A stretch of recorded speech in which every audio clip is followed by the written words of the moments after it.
જમણા હાથની અંદર આપણે જે પૂજામાં બેઠા, પૂજાનો સંકલ્પ કરવાનો સહજોડે બેઠા હોય, ભાઈઓએ જમણા હાથમાં ચમચીમાં પાણી પકડવાની.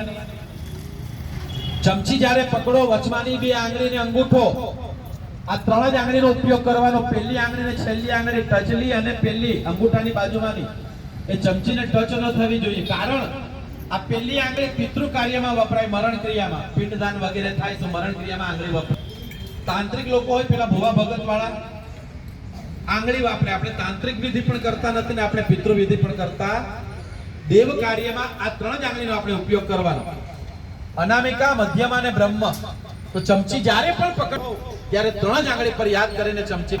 ભાઈઓએ ચમચીમાં પાણી પકડવાનું, બહેનોએ ચમચીમાં બે ચાર ચોખાના દાણા મૂકી દો.